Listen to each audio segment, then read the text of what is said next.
Siapa yang ditakdirkan atau ditentukan Allah dalam arti diprogram dalam activity dari kekekalan.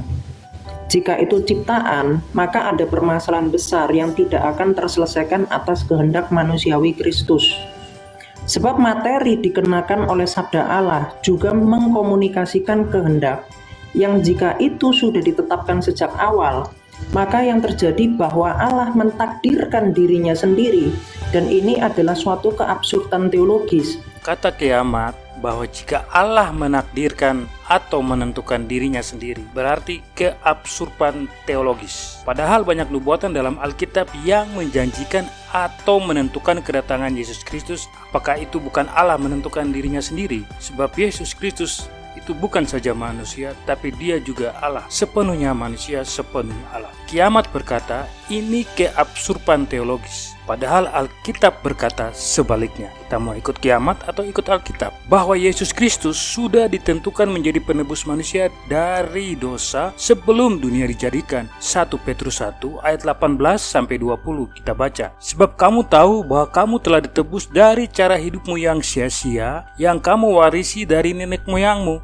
Itu bukan dengan barang yang fana, bukan pula dengan perak atau emas, melainkan dengan darah yang mahal, yaitu darah Kristus yang sama seperti darah anak domba yang tak bernoda dan tak bercacat. Ayat 20, perhatikan ini penting. Ia telah dipilih sebelum dunia dijadikan, tapi karena kamu baru menyatakan dirinya pada akhir zaman. Jadi Yesus Kristus telah dipilih, telah ditentukan sebagai penebus sebelum dunia dijadikan. Apakah ini berarti Allah itu absurd? Kiamat, otak kiamat absurd dan tidak bisa berpikir waras. Sebab Yesus sudah ditentukan menjadi penebus sebelum dunia dijadikan. Coba Anda berpikir, kalau Anda bisa menentukan besok Anda akan berbuat apa dalam pekerjaan Anda esok hari, kenapa Allah tidak bisa menentukan apa yang harus dilakukannya? Apakah manusia boleh, Allah nggak boleh? Apakah manusia sesat seperti kiamat ini mau membatasi Allah dengan mengatakan jika Allah menentukan dirinya sendiri, maka itu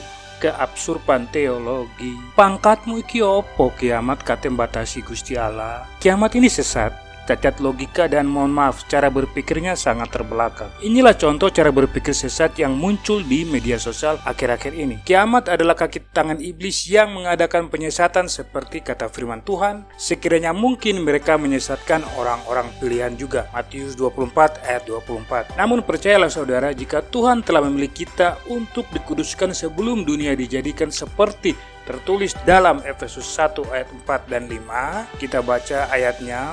Sebab di dalam Dia Allah telah memilih kita sebelum dunia dijadikan, supaya kita kudus dan tak bercacat di hadapannya. Dalam kasih Ia telah menentukan kita dari semula oleh Yesus Kristus untuk menjadi anak-anaknya sesuai dengan kerelaan kehendak. Maka Tuhan akan menjaga kita dari para penyesat dan kaki tangan iblis seperti kiamat. Silakan beri komentar Anda jika Anda orang pilihan sesuai Efesus 1 ayat 4 dan 5. Tolong like dan subscribe. Tuhan Yesus memberkati.